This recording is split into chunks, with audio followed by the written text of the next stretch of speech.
Looks like it's happening. Okay, great. Thank you.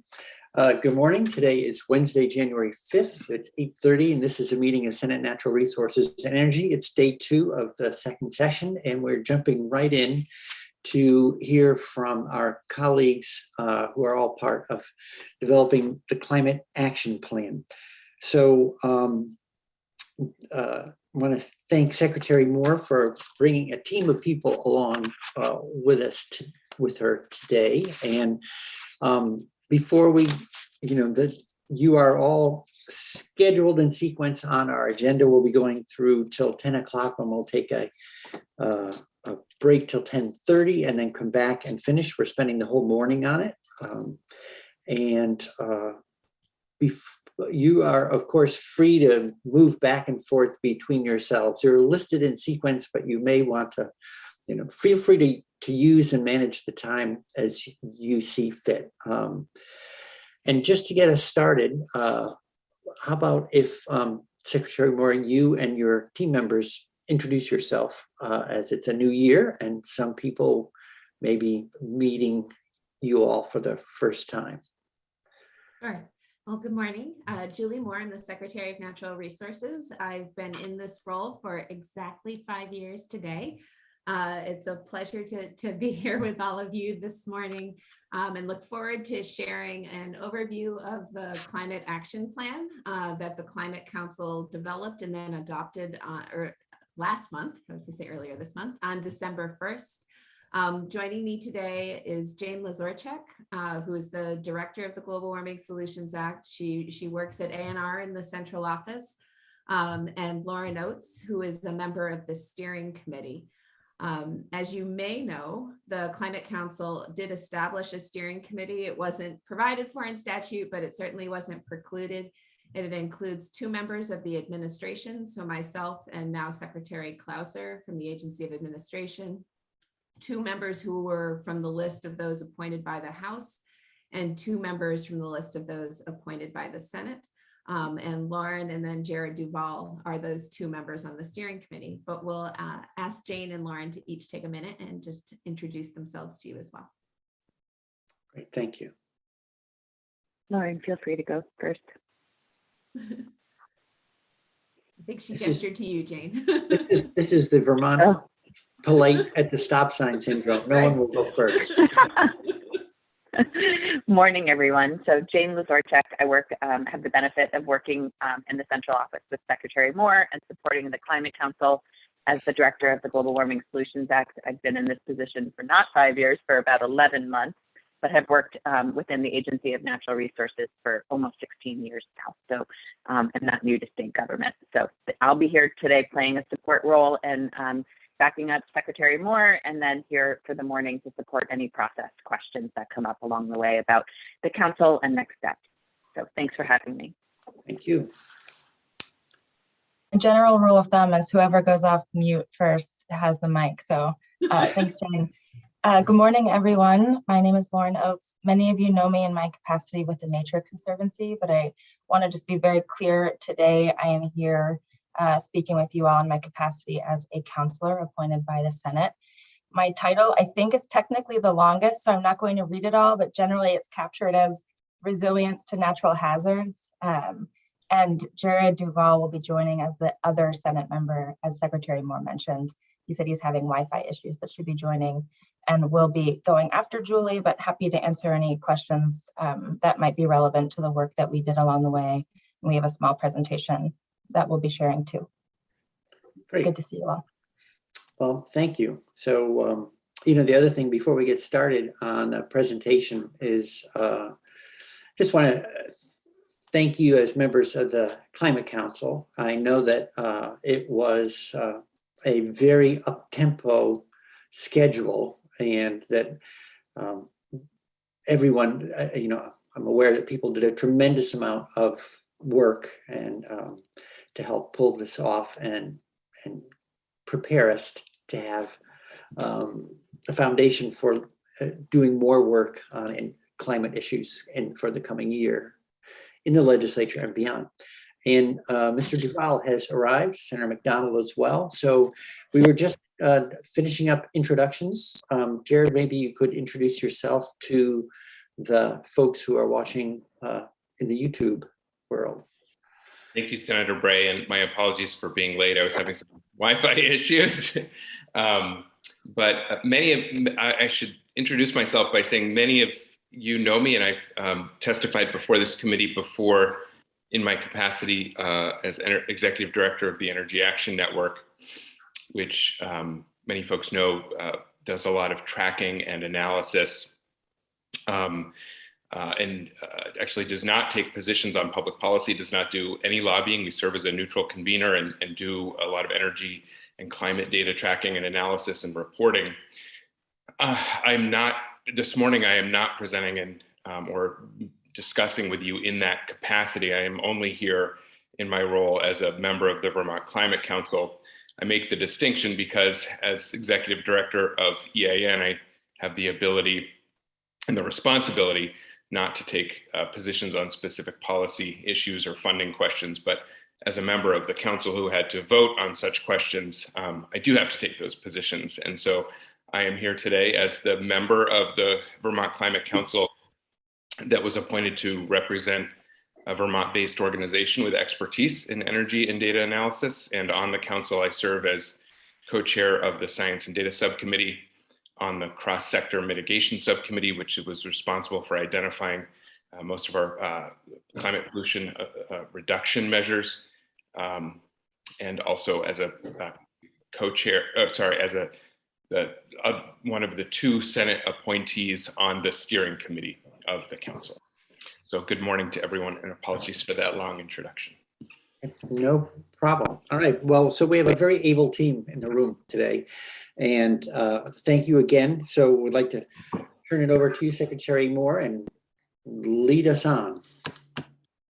Share my screen and hope that it will share in a way where we get to the full screen. Can you see are you seeing this as full screen or partial screen? We're seeing it with all the tools around the, there we go. There we go. Okay, fantastic. So my hope this morning is to start by just providing a brief overview of what was in the direction that was contained within the Global Warming Solutions Act. And then really talk about the work of the Climate Council and where we landed with the action plan that was adopted on December 1st. Please interrupt me as we go through this presentation if you have questions. Also encourage my fellow council members and Jane to jump in if you feel like I've gone too quickly over something that's particularly important. Starting from just the context of why we're concerned about climate change, I suspect with this group it can go without saying, but among the impacts we're already experiencing here in Vermont is an increase in temperatures. That increase is more pronounced in the winter than at other times of year. Spring now arrives on average about 2 weeks earlier, and winter is starting about 1 week later. In addition, we've seen a significant increase in both the total precipitation experienced in much of Vermont on an average annual basis, as well as the frequency of more intense rainfall events. And generally that's looking at events that are more than an inch in depth, and those have practically doubled over the last 40 years. So the Global Warming Solutions Act was enacted back in September of 2020, about 15 months ago. And the first meeting of the Climate Council took place towards the end of November. We have a 23-member panel that forms the Vermont Climate Council, and also have a set of subcommittees. 4 of those subcommittees, cross-sector mitigation, which as Jared indicated, is dealing with greenhouse gas emissions reductions, the Rural Resilience and Adaptation Subcommittee, the Agriculture and Ecosystem Subcommittee, which is really looking at resilience around our natural and working lands in Vermont, a Just Transition Subcommittee that brings an important equity lens to all of our work, and then the Science and Data Subcommittee, which has been working on some of those key data sets that underpin the work of those 3 technical subcommittees: cross-sector, rural resilience, and ag and ecosystems. Those subcommittees include members of the Climate Council, as well as members of the public that were selected based on expertise, as well as our interest in diversifying our membership, both geographically as well as in terms of folks' backgrounds. The bulk of the work took place in those subcommittees, which started really meeting in earnest in February of last year. And their work is reflected in the relevant chapters of the Climate Action Plan, which, as I've noted, was adopted by the Council on December 1st of last year. So in terms of what the charge was around the Climate Action Plan, it was first and foremost to cut climate pollution in half by 2030. It prioritizes that those climate actions be directed towards the people and communities that are most affected. It's required by the Global Warming Solutions Act to be updated at least once every 4 years. It has an implementation section, which we hope will be useful to the legislature, as well as other entities looking to take action around the recommendations in the plan.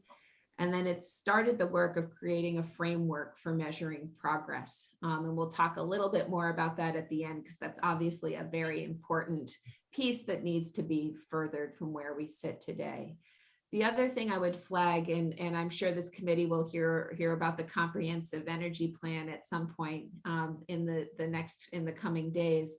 But there was a significant effort to coordinate the work to develop the climate action plan with the concurrent revisions to the comprehensive energy plan. I believe the comprehensive energy plan by statute needs to be finalized by January 15th.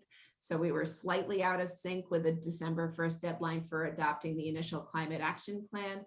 But there was a great effort by Jane and her counterparts at the Department of Public Service to coordinate these two planning efforts and ensure that they speak to one another to the maximum extent possible.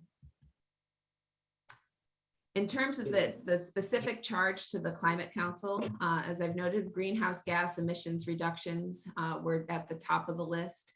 It also, though, tasked the Council with encouraging smart growth, looking for opportunities to achieve long-term sequestration and carbon storage. So this is the natural and working lands piece.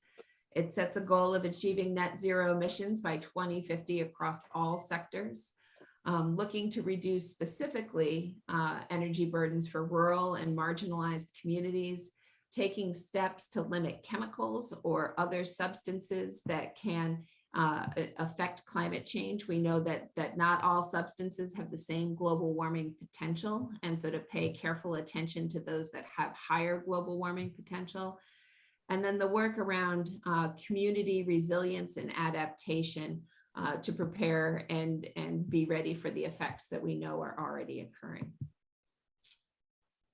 So this is at least my mind map of how the Climate Action Plan works. And in part, it reflects the fact that greenhouse gas mitigation is held to, in some ways, a bit of a different standard than our actions around adaptation, resilience, and sequestration.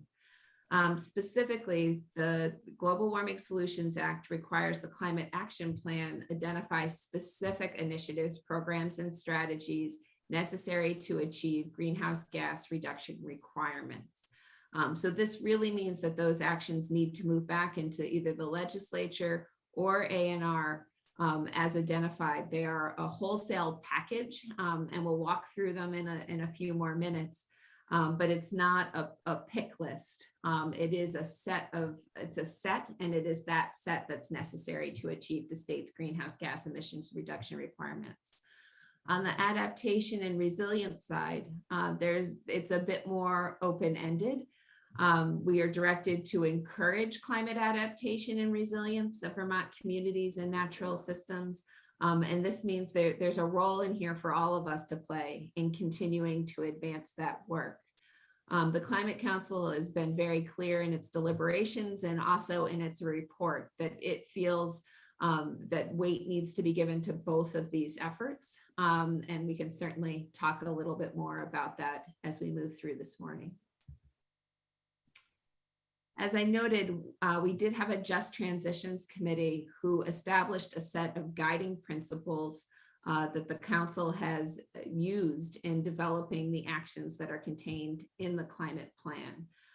It provided a framework to evaluate and then allowed us to adjust and frankly prioritize recommendations based on how they'll impact Vermont's impacted and frontline communities.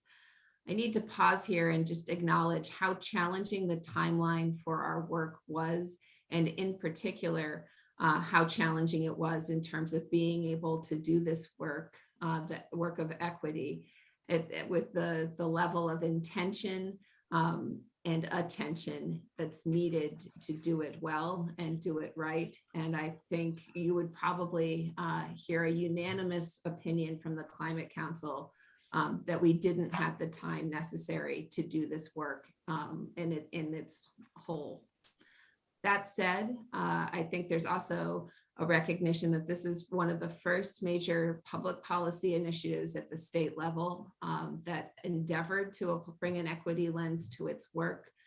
We think we have developed some really important tools, and as a group done some incredibly important learning.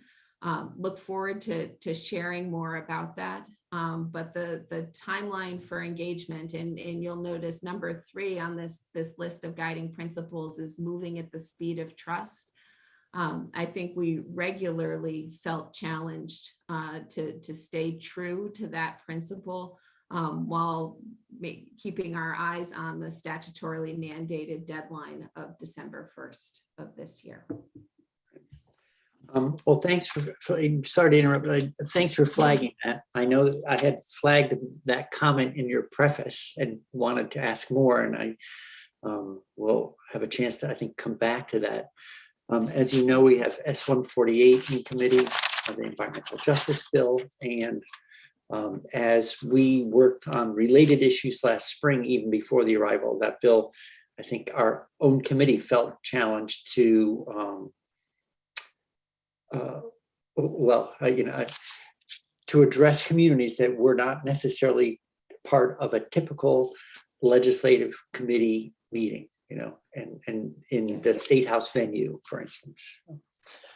We agreed, and we did several affinity style events trying to create spaces that felt safe and welcoming to all members of the Vermont community. And also did a lot of outreach through partners in attempting to and working to build those relationships. But all of that takes time, and just encourage you to hear from members of the council gathered here today, but also potentially the Just Transition Subcommittee. In particular, as you take up the Environmental Justice Bill, I know it remains a work in progress, but I think some of our timeline lessons learned are really important and impactful. And the push-pull or tension between the urgency of climate action work, of environmental justice work, and yet leaving enough time to truly do the engagement and the learning that's required to have the outcomes we want from those sorts of efforts. And as I said, I think all of us have spent time reflecting on the process, what went well and what didn't, and would love to see some of that learning incorporated into how an environmental justice bill is moved forward. Great. Well, we will follow up with you, take you up on that offer. Thanks. Great. So I'm going to now turn, unless there are other questions sort of about the framing piece, to the way the climate action plan was organized into 5 impact areas, and then to talk about some of at a high level, the actions that are contained in the plan. There are 234 actions in total, so I'm not going to touch on each of them individually, but have attempted to lump some ideas together to give you a sense for the overall totality of the work reflected in the climate action plan, but certainly hope you will spend some time with the report and get into a greater level of detail than I'm going to be able to provide this morning. So the first of the 5 impact areas is cutting climate pollution. So looking at greenhouse gas emissions reductions And specifically, we took a sector-based approach, which largely aligns with the way the Agency of Natural Resources, Department of Environmental Conservation tracks greenhouse gases in our emissions inventory. This is a chart that's probably familiar to many. It's one produced by the Energy Action Network, but it shows both the relative contributions of the different sectors to our current greenhouse gas emissions profile, as well as the reductions that are required over time to achieve the goals of the Global Warming Solutions Act. So this data lags somewhat by a period of usually up to 2 to 3 years from the calendar. And that's a reflection of the fact that there are regional accounting processes that underpin our inventory. The most current data we have, therefore, is 2018. And in 2018, the estimates are that Vermont emitted about 8.6 million metric tons of carbon dioxide equivalents. So this includes those gases with high global warming potential, and a multiplier has been applied to them in calculating this chart to reflect their true impact. The goal established by the Global Warming Solutions Act is a 26% reduction below 2005 levels by 2025. That's that 7.38. And then a more aggressive target for 2030, which is a full 40% reduction below 1990 levels. As you can see by looking at the chart, 1990 levels actually were lower than 2005. 2005 was our high point for emissions. So it's both a more significant reduction requirement against a lower baseline. And then finally, the Global Warming Solutions Act requires an 80% reduction below 1990 levels by 2050. Those two biggest stripes at the bottom of the chart are transportation and building thermal energy. And you can see there are also the two stripes that shrink the most dramatically over the progress that needs to be made in the next 30 years. So we'll take them in order, starting with transportation and the types of actions that we believe, or that we are recommending to ensure we are able to reduce emissions associated with transit and vehicles. This includes providing more incentives to help Vermonters purchase electric vehicles. Mileage Smart, and I forgot, Replace Your Ride programs, in addition to incentives that go to are available to the full range of Vermonters to help with offset the purchase price of electric vehicles, to build more charging stations for electric vehicles. While Vermont has the highest per capita rate of charging station deployment currently, we know it also falls far short of what is required to have a robust network statewide and help address the pervasive concerns around range anxiety and where people will charge their vehicle once they're out and about in them. The climate plan was being finalized right at the same moment in time that there were some fairly significant changes around the Transportation and Climate Initiative program. Specifically, as I'm sure you're aware, at the end of November, first Connecticut and then Massachusetts withdrew from the Transportation and Climate Initiative program for the time being. They were the leaders in this space, and their change in circumstance means that it's not clear that there is currently a viable approach related to implementing TCIP. This is an area of continued work for the Climate Council. I'll touch on this again at the end. We know that this was an important part of our overall strategy for reducing transportation-related emissions, and we'll be looking at what alternatives may exist. In addition, I've flagged a handful of items throughout these slides as non-consensus items. As you may be aware, the administration issued dissenting opinions on 4 of the specific actions contained within the plan. Joining TCIP was one of them. Okay. The other significant, yes. No, go ahead, sorry. Well, I have a couple, just a quick clarifying questions on some of these bullets. But sorry, you were going to get to California's Advanced Clean car and Yes, truck rules, so let me I was just pause, gonna- let you finish this slide, sorry. Sure.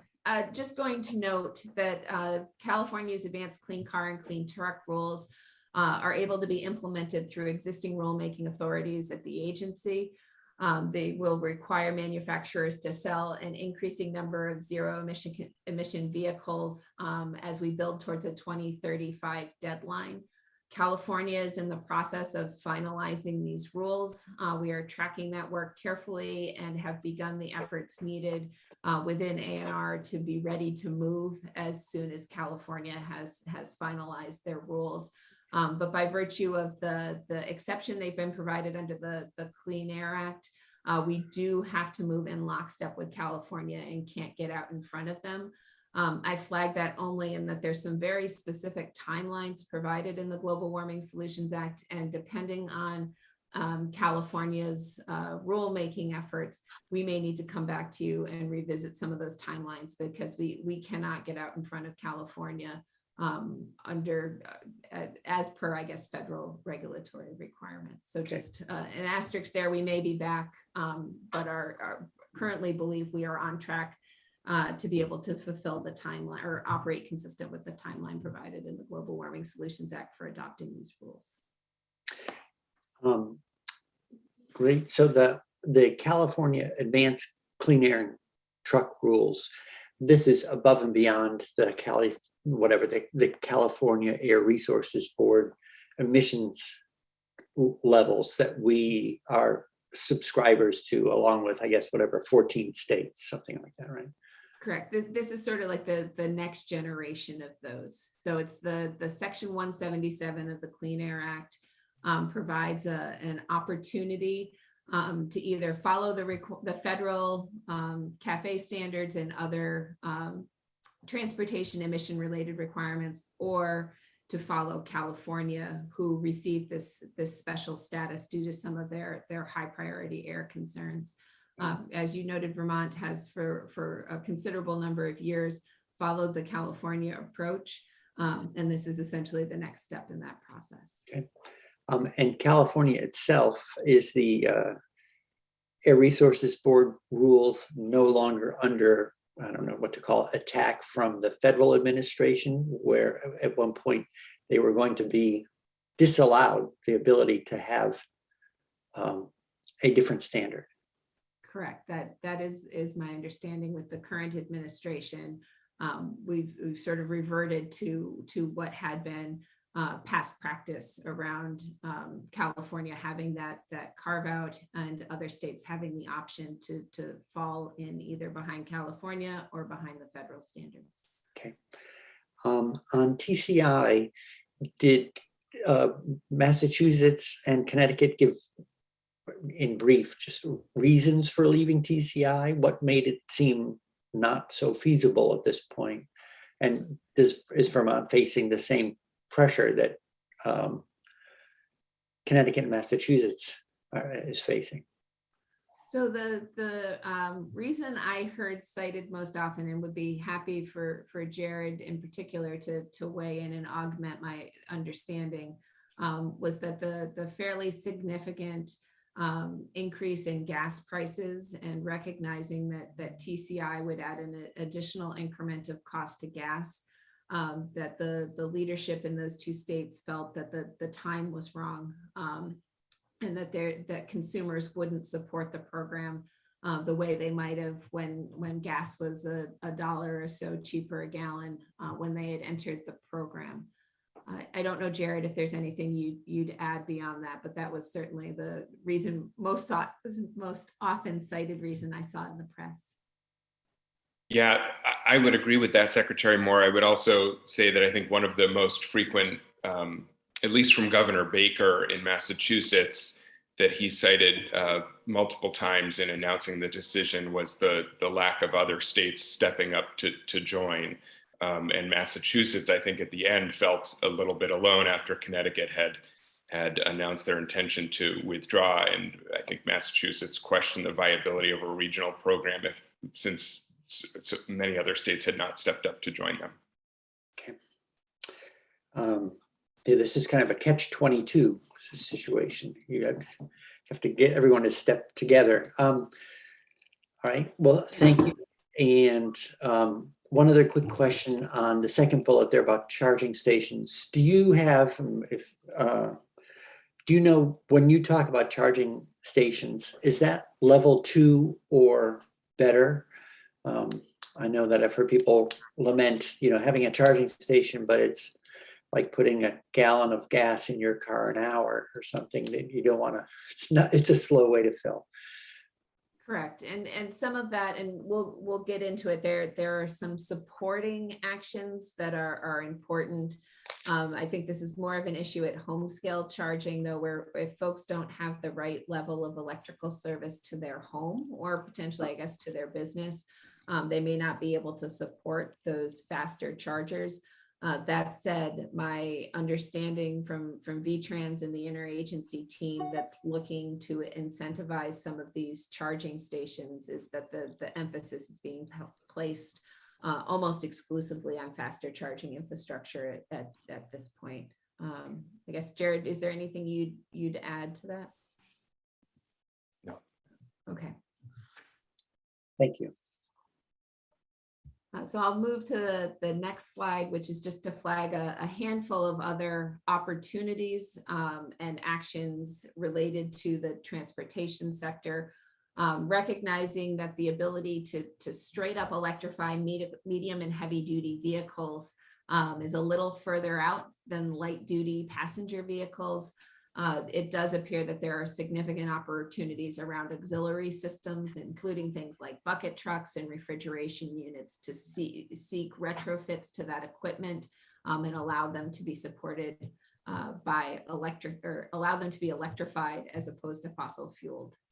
Also looking to continue to invest in infrastructure that supports bike ped access and public transit options. And then an education component. And this is a recurring theme you'll see, but making sure drivers are aware of the benefits of electrification and sort of get over some of that anxiety folks may have in looking at new technologies. Also providing Vermonters with information on ways to reduce their vehicle miles traveled. So just for context, we are in the process of completing what we call the pathways analysis, and it looks at sort of how many of what we'll need to do in Vermont in order to achieve these different targets. And this one is related to transportation and the initial estimates from our pathways analysis. And this is a report that's still draft and should be finalized later this month, was that we need to see about 43,000 electric vehicles on the road by 2025 and 166,000 on the road by 2030. Just for context, there are about 433,000 vehicles registered in Vermont right now. You can see that about a quarter of them are trucks. And only about 1% are currently would meet the standard for zero emission vehicles. So we've got a. Could you define trucks, please? I'm sorry. Could you define trucks, please? Sure. So this is light duty trucks. Senator McDonald, I will look that up and get that to you. I'd asked that question myself, and there are actually Thank you. several. Thank you.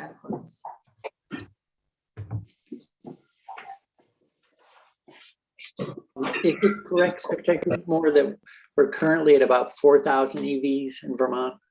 Yeah, I think it's 45 or maybe even 4,700 at this point, but we haven't hit the 5,000 mark yet. Okay. So there's a long way to go in this space. The next component is looking at buildings and homes and how they heat and cool themselves. One of the first initiatives or most significant initiatives in this section is expanding weatherization pretty dramatically. We've taken to referring to it as weatherization at scale. The Energy Action Network has convened a team that's been working to build out exactly what this looks like. But this will take us from the current rate of, I think it's on the order oh gosh, Jared, I may need you to correct me, but I think we're weatherizing about 3,000 homes a year right now, all in between low income weatherization and some of the incentives through Efficiency Vermont, to closer to 20,000 homes a year by the time we get to 2030. We know this is a program that yields multiple benefits, making our homes more comfortable, improving indoor air quality and the attendant health benefits that come with it. And that Vermont has a lot of fairly aged and in some instances substandard housing stock. And the Climate Action Plan also includes recommendations around rental properties in addition to those that are owned outright. We also recommend development and implementation of a clean heat standard. I know this is an area that Representative Briglin in the House Energy and Technology Committee is focused on currently, but the clean heat standard would be a performance standard. It's fuel neutral, meaning we don't have any favorite fuels, but it's really trying to drive that transition to less carbon intensive heating. We're looking at ways to incentivize the adoption of clean and energy efficient heating options, things like heat pumps and modern wood heat. As I noted above with weatherization, there was a lot of discussion around rental properties. In particular, this is part of the equity lens brought to this work and the recognition that low-income Vermonters disproportionately live in rental properties and the role a rental property efficiency standard could play. Also, work around the residential building energy codes, not just updating them to ensure they are current, but providing tools and compliance assistance to make sure that they're actually being implemented. So just in terms of the scale of where we're going, here are the numbers, but I actually think this chart from the EAN Weatherization at Scale Work Group is telling. So as of 2020 or 2021, we had weatherized about 30,000 homes. That reflects a decade and a half plus worth of work. And we are recommending that resources and capacity be brought to bear that would allow that to scale to weatherizing almost 20,000 homes a year by 2030. This is a really important strategy, but one that can't be accomplished overnight. Building the workforce to support weatherization at scale is almost as important as the weatherization actions itself. And having qualified, well-trained, capable individuals performing this work and ensuring it's done right. I'm sure this is going to be a topic of significant discussion this year at the legislature, and this is a really massive undertaking.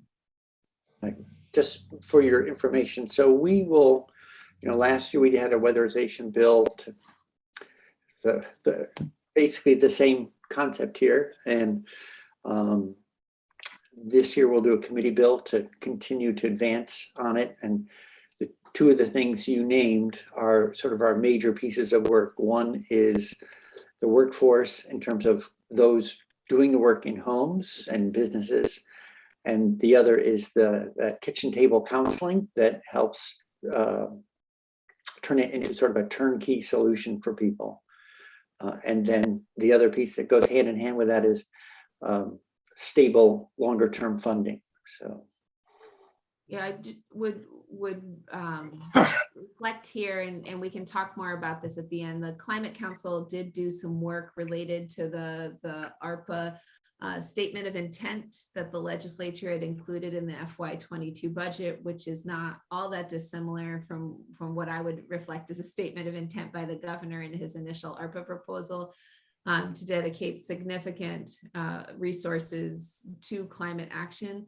Weatherization is one of those areas that we believe is eligible and ripe, frankly, for ARPA related funding, and believe that this may provide a bridge for the next several years in helping support work at this scale. And so appreciate the multi-pronged conversation that your committee will take up, but also I'm excited at the prospect that ARPA funding can help this get launched and launched very soon. Great, thank you. Next area or sector that we looked at was energy generation and the need to continue to shift away from fossil fuels and fossil fuel dependent equipment. The climate plan identifies pursuing a 100% carbon-free electricity portfolio by 2030, which would be a change from the current goal of 75% carbon-free by 2032. Part of this is in the first two sections there with the transportation and building and thermal energy. There's a real push to move away from fossil fuels and to electrifying everything. And this means that the total demand for electricity in Vermont is expected to double by 2050 from about 5.5 terawatt hours right now to about 12 in 2050. And so the way we achieve the greenhouse gas emissions reductions by electrification is ensuring when folks are plugging things in, they're plugging them into clean, reliable energy. In addition, there's some important foundational pieces that need to be addressed that will enable Vermonters to choose electricity. And this is specifically looking at the need to upgrade electrical service to 200 amps for many homes and businesses in the state, as well as strategic investments in load management and grid optimization to make sure we're able to take full advantage of renewables that don't necessarily provide consistent baseload power absent being paired with battery or other storage alternatives that help manage the generation against the load demands. And just so you know, while we're passing by this topic, our committee will have a bill by end of this week, beginning of next, that moves tier 1 to 100% renewable by 2030. And included this graphic in the presentation just to give a sense of where that demand increase is really anticipated to take place. You can see it's most pronounced in the transportation sector, perhaps not unsurprisingly, with significant growth also projected in the residential thermal sector. And then there's sort of a catch-all for other greenhouse gas emissions reduction opportunities. These include things like looking at strategies to improve manure management and methane capture on Vermont farms, looking at refrigerants with high global warming potential and ways to have early detection of possible leaks to recapture those refrigerants from the systems. As you may recall, there was a significant effort probably 30, if not more years ago now, to move away from CFCs due to their ozone depleting qualities. And unfortunately, the replacement products tend to be ones with high global warming potential. So it's just, it's a piece we need to work on and think carefully about. Also looking at ways to reduce emissions of fluorinated gases from semiconductor manufacturing. To be clear, there's really only one semiconductor manufacturer in Vermont, that's Global Foundries. And there's obviously a proceeding in front of the PUC right now where this is being discussed. And then finally, ensuring flares are operational at any municipal wastewater facility that has an anaerobic digester and again will be producing methane. So just a few words about both the scale and the pace of the action that's required. So Secretary Moore, may I just ask a quick question? It seems like it's a good spot. So anything, I'm going through the report again, regenerative agriculture, is there a role there? Has that been considered, and where are we with that? Yeah, so maybe I'll refer to it as soil health practices as opposed to regenerative agriculture, because that includes I think a broader suite, although would welcome Lauren as a member of the Ag and Ecosystem Subcommittee to weigh in. But there is an emphasis on improving soil health within the climate action plan. Many of the practices that were identified as important in the climate space are frankly ones that were also important for clean water and water quality. Looking at cover cropping, changes in tillage practices, looking at ways to increase carbon storage and organic matter in our soils. I don't know, Lauren, if there's anything you'd add. No, that pretty much captures it. There's a whole suite of recommendations around soil health, both policy and incentives for owners and managers, which we can cover later if helpful. Yeah, no, that would be great. I saw those, but I'm wondering, again, and this is maybe a conversation down the road. Are we thinking about how to actually measure the contributions of regenerative agricultural practices in sort of this equation in terms of how much carbon can be sequestered if we were to move in this direction? So one of the tasks we did undertake was the development of a carbon budget. We partnered with Cadmus, and they also brought on some experts from the University of Vermont that did an initial look at this. I know that there are significant recommendations for future studies, sort of budget permitting, to do some additional work in this space, but would ask Jared or Jane or Lauren if you'd like to provide a little bit of additional detail about the work that has been completed to date. I'm happy to also speak to the specific question, where is that currently the University of Vermont is looking at the practices that we currently put on land with respect to water quality benefits on agricultural lands in order to quantify their emissions reductions benefits. And we actually met this week, the Ag Agency and A&R staff with the Climate Alliance to consider how we can further invest and leverage funding to further study the co-benefits of the water quality practices that we put on the ground, so that we can ensure that they are quantifiable and reflected in our carbon, in the greenhouse gas inventory, to ensure that agriculture practices are getting those benefits for both gross and net emission benefits. And we'll be looking at how we study and quantify and consider agriculture in the greenhouse gas inventory further as a recommendation in the climate action plan. Okay, thanks. All right. I'll just add one quick note. Sometimes the Senate Natural Resources and Energy Committee has a little different perspective on soils than the Ag Committee. And as a former Ag Committee member for 5 years, and living in Addison County, I get both ways of looking at soils. I think we tend to think of it as an ecosystem of microflora and microfauna, and that it's often not regarded as such. It ends up being regarded as an input to crop production. And so the difference between those sort of utilitarian and environmental perspectives, I think we're still working on bridging that gap.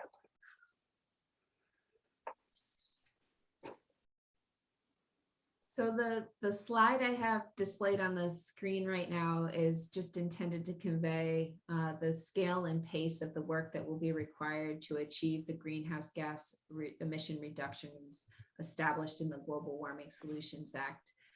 The gray dashed bars show our best estimate of a business as usual case, recognizing that some transition will take place, but it is far from sufficient to meet our targets, most notably those significant reductions that are required again in the transportation as well as the building, heating, and cooling sectors are really significant.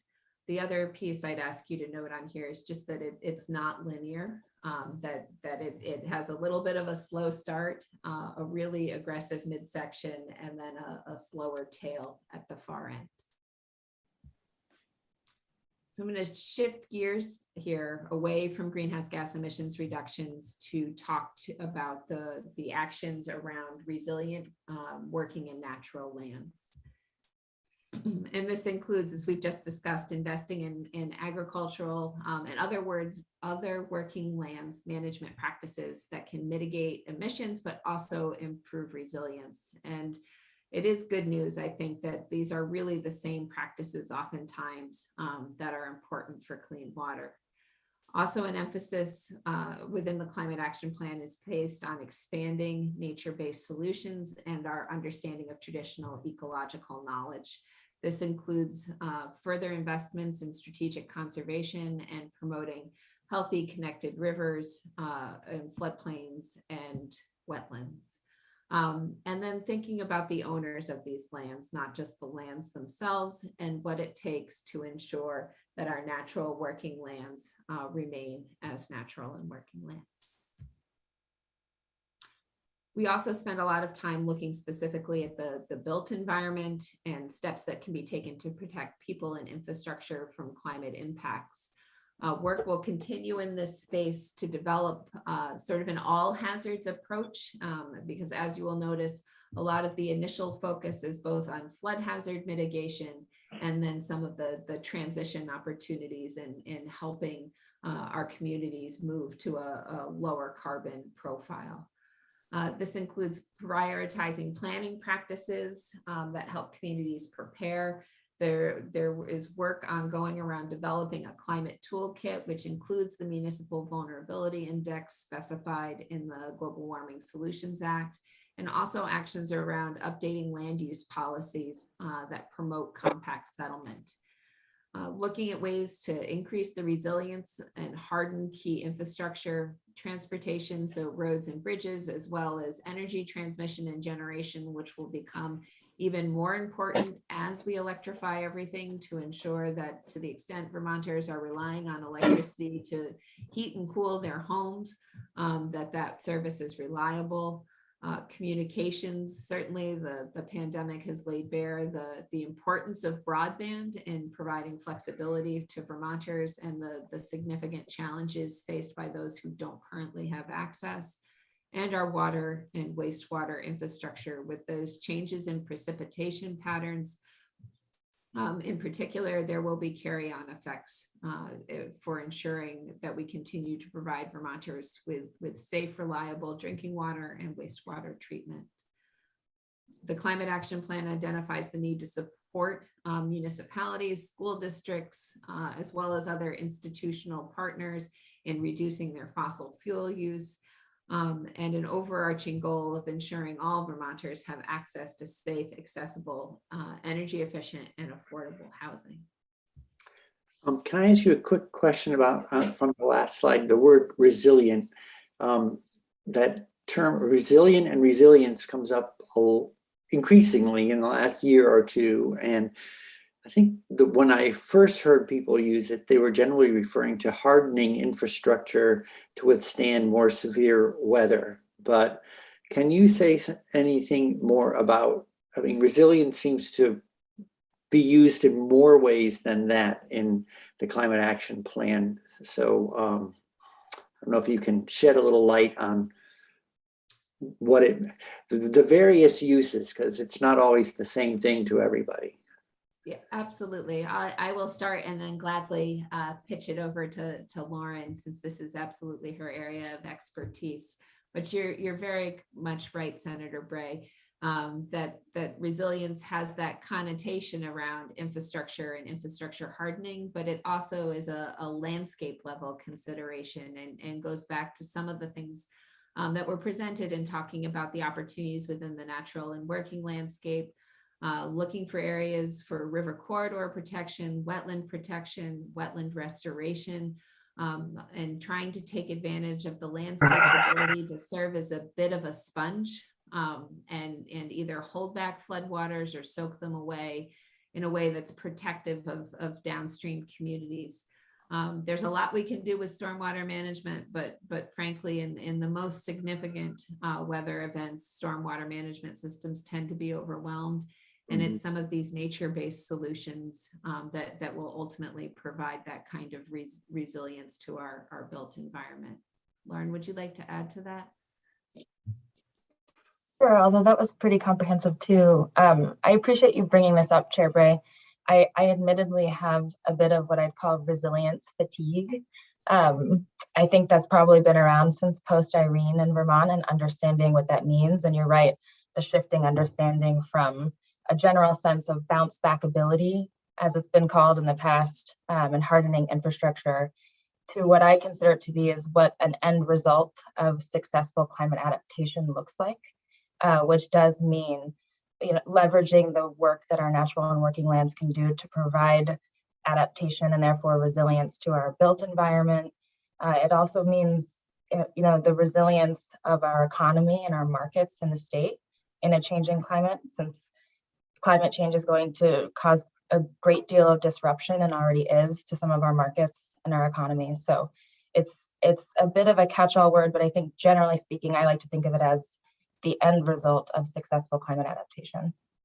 Great, thank you.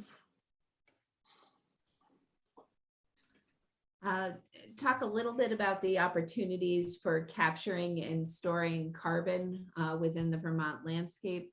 Again, this focuses on our natural and working lands, but looking at the Climate Action Plan identifies the need for more programs which incentivize management practices that will either maintain or increase carbon storage. Again, the carbon budget work that we did with the University of Vermont was fairly striking in suggesting that we can't assume that we will continue to have the fantastic carbon storage rates we currently enjoy in Vermont without some active thought and stewardship of those efforts. The Climate Action Plan identified 3 specific areas that merit further consideration. But there's also a myriad of other strategies which help support landowners in maintaining their natural and working lands. These include changes to the use value appraisal program, looking at carbon markets, and then work around payment for ecosystem services. There is work around the PES, or payment for ecosystem services approach, that's currently being led by the Agency of Agriculture for our agricultural operations. But the Climate Action Plan envisions the potential expansion of that to include other natural and working lands. And just, these are from the carbon budget, but just to show that there is somewhat of a downward trend when we come to the forest cover in Vermont, and similarly downward trends in some of our agricultural lands that we've experienced over the last 30 years, and being aware of the impact that these trends will have on our ability to store and sequester carbon. And then finally, there are a group of strategies that we refer to as cross-cutting solutions. These are ones that came up in multiple subcommittees and have ties into a number of different places when it comes to having a comprehensive climate action strategy. The first is looking at compact settlement patterns and steps that can be taken to help ensure and support those types of patterns. This includes infrastructure investments, like the work that's being done using some of the ARPA funding to support construction of village water and sewer systems, as well as tax incentives, regulatory changes. And I know, Senator Bray, this is part of the Act 250 package that I believe your committee will be taking up. There was a recommendation around establishing a goal of no net loss of natural or working lands. And significant discussion around the role a state level land use policy or plan could play in helping support compact settlement patterns.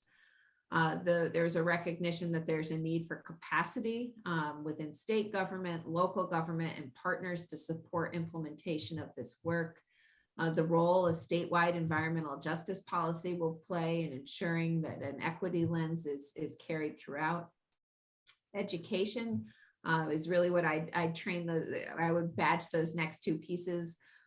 Workforce development, but that includes training and retraining workers, as well as launching comprehensive climate education programs, not only in our schools, but that broadly target Vermonters. And then taking steps to encourage personal action, particularly consumer choices that folks are making, knowing that that's the best time to make a low carbon choice. Rather than locking yourself into a fossil fuel burning vehicle or home heating equipment, looking at what those green options might be and understanding where you can access them. So just a high level summary then of the what you can actually find should you dig into the climate action plan. You will see that we've organized all of the information I've just presented into what we call a series of pathways, strategies, and actions. So the 26 pathways are sort of these high level approaches. They are intentionally written broadly, but identifying areas where work is required in order to fully achieve the goals of the Global Warming Solutions Act. Those pathways then are further defined as strategies. We've 64 strategies, and each one of those is really a statement of measurable activity. And then each strategy is supported by one or more action steps, which are really those operational tasks, how we get this work done on the ground. And there's a role for each of us to play in what happens next now that that initial climate action plan was adopted. This is probably a partial punch list of what lies ahead of the Vermont Climate Council in the weeks and months to come. The Climate Council will continue to meet monthly. We had a much more aggressive cadence over the last several months, meeting weekly and sometimes bi-weekly as we work to adopt that initial plan, but plan to step back somewhat and take up monthly meetings, the first of which is scheduled for January 24th. As I noted in talking about transportation, we are short in what's required in that sector now. That TCI does not appear to be a viable option. And so there is ongoing work around the transportation sector and what steps could be taken to achieve the greenhouse gas emissions reduction requirements. There were a series of biomass recommendations that were brought forward by the Ag and Ecosystems Committee that need further discussion and conversation. We simply ran out of time in developing the initial climate action plan, and so tabled those recommendations. But that is work that will continue over the next several weeks and months. We did, as a council, send forward a set of recommendations for utilizing the ARPA funds that your committee should have received. This, just to be clear, the administration's role in this, obviously we support the governor's budget, which doesn't exist as of yet. And so the recommendations that were sent forward to the, oh, I'm sorry, Senator McDonald. I didn't realize I was live. I blurted out, what does that have, the governor's budget have to do with climate change? Just that the administration members were not signatories to the memo that came forward to the legislature regarding the use of ARPA funds, that I anticipate that will be taken up as part of the governor's budget with a set of recommendations. There will be a forthcoming request to the legislature for additional budget needed to support further technical analyses and study. As you may recall. I apologize, but I thought we were talking about reducing carbon and meeting our goals, and we keep getting diverted into subjects that do not involve reducing the use of fossil fuels and carbon in meeting our climate goals and discussing all sorts of other stuff. And how do we stay on the goals that we thought we would be listening to this morning about recommendations on how to reduce carbon and meet our climate global warming goals? Are you referring to the adaptation and resilience components of what I've presented, or the budget components? I'm not sure how to respond, Senator. Well, I constantly get into the habit of talking about World War II. Within 2 months after Pearl Harbor, there was a recommendation that was followed to not produce automobiles and trucks. And that was a recommendation, that was a regulation. What regulations have the Climate Action Committee, what list of recommendations for regulating have you put together to recommend for the legislature to pass to say, we will regulate this, we will say no more of that, we will say, we shall not permit the following. Could you list the regulatory recommendations that the climate committee has made to deal with our global warming crisis? So I can't list them comprehensively sitting there. I will tell you that the recommended action steps in the climate plan are largely incentive based and rely on financial contributions, which is why the budget component is important. That said, there is the Clean Car and California Clean Car and Clean Truck Standards is a rulemaking effort required of the agency as a result of the adoption of the Climate Action Plan. That will speed the availability and therefore we believe the uptake of electric vehicles in the state. Can I, Senator McDonald? You've testified that gasoline, certainly, I will yield. Well, yeah, just because that document that we all had printed and sent to us, the action plan is lengthy.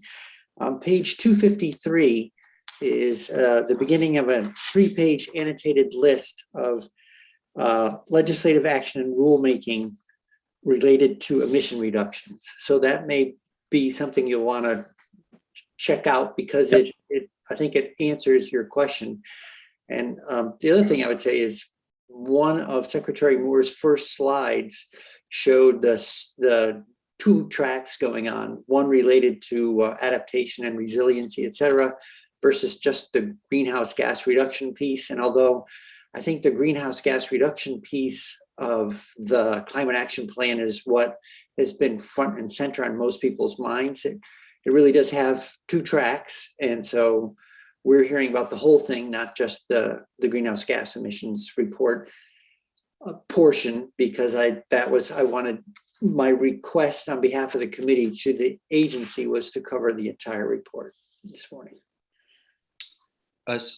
Senator Bray, may I ask the question as well? Thank you, Mr. Chair. It just, I become impatient when we're 15 months into how we're going to deal with a huge problem, and we don't get the medicine first. We get a lot of the feel-good stuff. So, thank you. I would say that they've brought the pool, and now we're about to get in the water, something like that. Madam Secretary, when the Climate Commission was looking at everything, are there actors out there in other countries that we were comparing ourselves to with regard to really, countries that were really knocking it out of the park, that when we look at this report compared to what other countries might be doing, we could almost put ourselves there if we were to think of ourselves as an independent country, if you will? Certainly, we've done some amount of benchmarking work. I think it would be fair to say we've more looked at policies and initiatives and programs and regulations that other states have pursued. Okay. I'll let Jane speak to that. The U.S. Climate Alliance has created a network of sort of the Janes in other states that have either a Global Warming Solutions Act or climate action planning requirement. And can draw from there. Early on, the Climate Council did hear from folks involved in similar efforts in New York and Maine and Massachusetts because they were a bit out in front of us. I think at this point we've probably passed Maine and New York, but Massachusetts remains several years, I would suggest, ahead of us in terms of their actions and activities, but absolutely looking to learn from the good work of others. Jane? Yeah, I think Secretary Moore covered it. Go ahead, Chair Gray. No, I'm sorry. I was going to move on to something else, so I didn't mean to interrupt. Please go ahead. No, I appreciate that Secretary Moore covered it, and we do continue to meet with our counterparts in other states. As I alluded to earlier, as recent as this week, we met with the Climate Alliance to consider how we consider natural and working lands, and how they can support us more broadly across the country and lead for the states that have signed on to committing to the Paris Climate Accord. And we continue to think about how we model new policies and efforts and learn from other states who are a few years ahead of us, and thought about that earlier this week as we reconvene to consider the whole that we have with respect to transportation emission reduction. So broadly, we've looked more across the United States and haven't looked outside of our borders, but continue to work across the country to model our policies here. Jane, may I just ask, so how do you pronounce your last name so I don't call you by your first? Lazorchek. Lazorchek, Ms. Lazorchek. Thanks for that. I'm wondering if if we were to implement a number of these recommendations, would that put us up to where Massachusetts is, for example, if we're looking at a sort of compare and contrast? I can't speak to that exactly, only in that they have had a law on the books similar to our GWSA for more than a decade now. So they've been working in the space for 16, I think it's 2005, but someone can correct me if I get that date wrong. But it's been a considerable amount of time that they've been working in this space, and have a lot of resources dedicated to this. So we continue to collaborate with them, and I'm not sure it's about catch up or being equal. It's about learning from and working to better what they've put forward. Yeah. No, I think just as a member of the committee, sometimes you feel you hate to be 15 years behind Massachusetts. It's maybe the competitive edge of this committee. Can I jump in just with a quick partial answer to Senator Campion's first question? And just to acknowledge that one of the counselors is our state climatologist, Dr. Dupini-Giroux, who is a member of the global climatology community, and actually as recently as last month or 2 months ago spoke at the COP26 in Scotland. So she, at least bringing in global climate relevant data, was really important and will continue to be important and relevant to our work.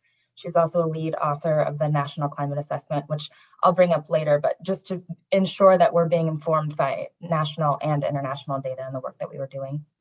No, I appreciate that. I appreciate all of your responses. And I think really what I'm anticipating is what will the questions that our constituents have around this process, and understanding again, who was at the table and what were some of the resources and examples that you all pulled from. So that's very helpful. Thank you. And Madam Secretary, you referred to a budgeting document, recommendations for deployment of ARPA funding to support climate action plan implementation.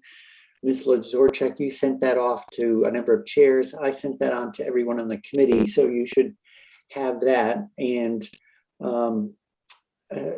could you just remind committee members what this represents compared to what, for instance, the governor's pending budget recommendations might represent?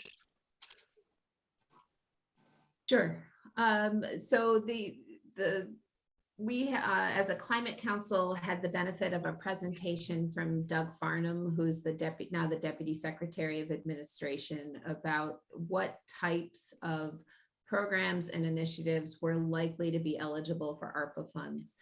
As you may recall, ARPA funding is broadly available to support water infrastructure projects, to support broadband, housing, and then programs that benefit either impacted industries or low-income Vermonters.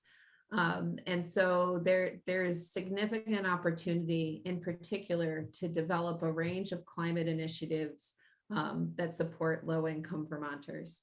And so the memo reflects the areas that both are a highest priority for action as determined by the subcommittees of the Climate Council, as well as areas that folks believe should be eligible for ARPA funds.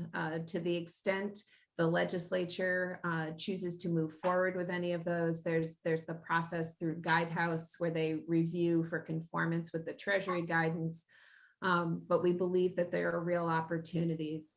The legislature last year in the FY22 budget included a statement of intent to invest a total of $250 million worth of ARPA-related funds in climate action. The governor's initial the initial ARPA proposal from March of last year recommended a $200 million investment in climate action.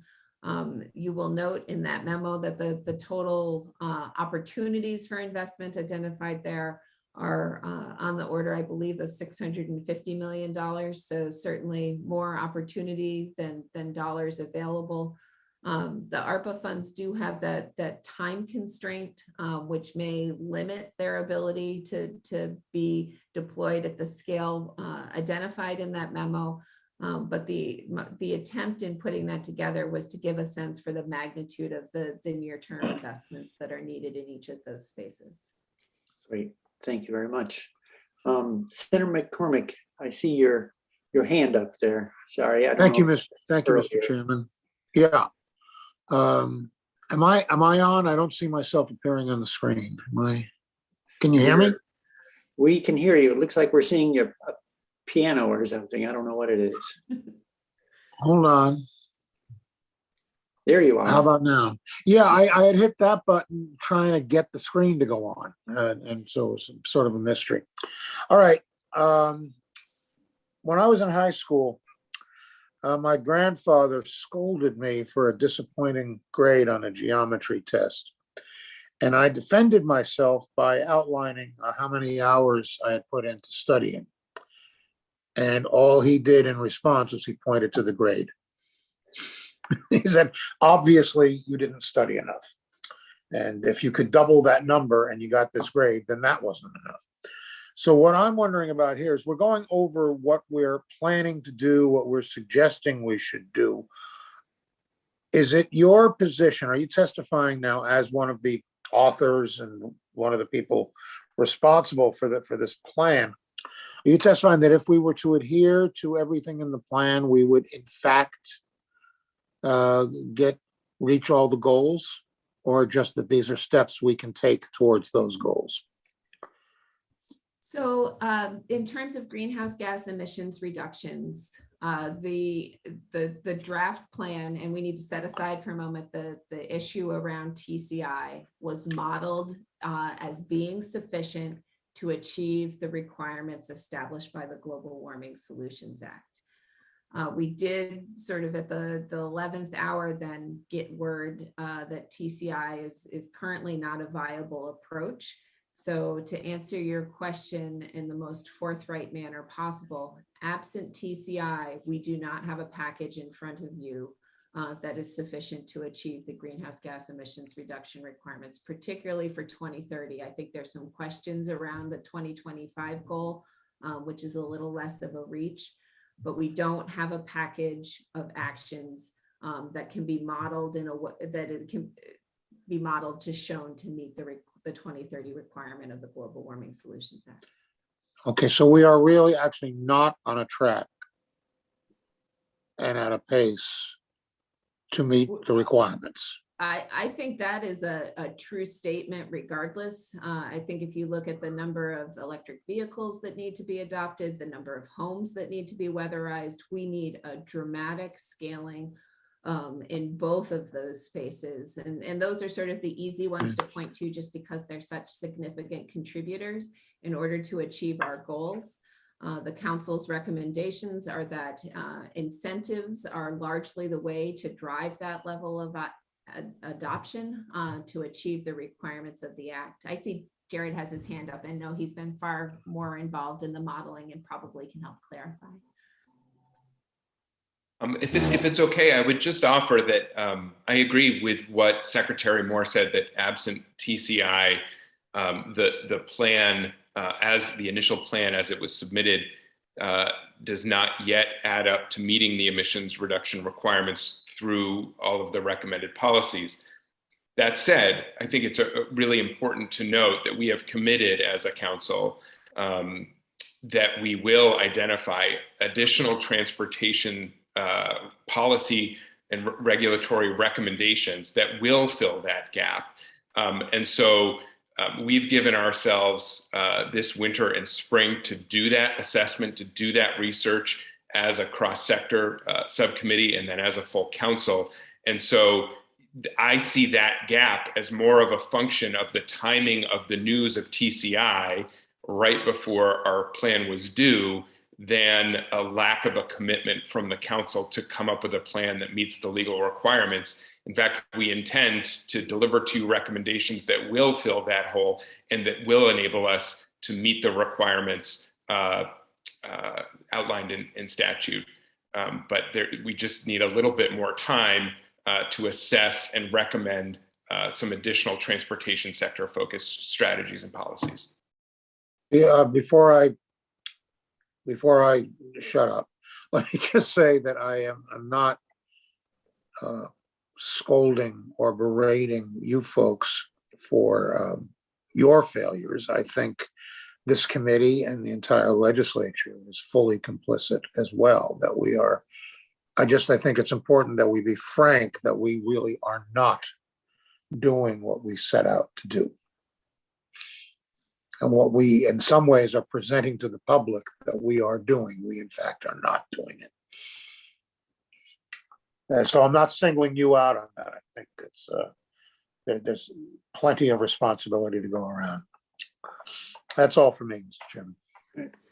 Well, and I'll chip in. I don't mean this to be a defensive remark, although I suppose it could come across that way. So I'll say I'm trying not to be, but I feel like we have identified and implemented programs that are making progress. What we have failed to do is implement them at a pace that's making sufficient progress. So that's really like, when people have talked to me in this committee, I think in the last year, it's like, pick up the pace, like doubling and doubling again. The rate of weatherization is the kind of dramatic recommitment. I don't know that we need so many new things as we need more commitment to some of the things that are already proven. But then that gets into politics and making a durable commitment, which includes money. Senator Bray, very much to And that regulation. point. You will notice that a number of the actions in the plan are a dramatic scaling of existing programs, whether it's weatherization, electric vehicle incentives, replace your ride, et cetera, that was where the council went first, and that there's some programmatic framework and structure that exists, and looking for ways to bring that to scale in a manner that's commensurate with the requirements of the Global Warming Solutions Act. But I'm chastened by and take to heart the remarks of Senators McDonald and McCormick that, no matter how well intentioned we are, we're not getting the job done yet. And so that's sobering, and we need to look that squarely in the eye and push on. So, all right, back to you, Secretary Moore.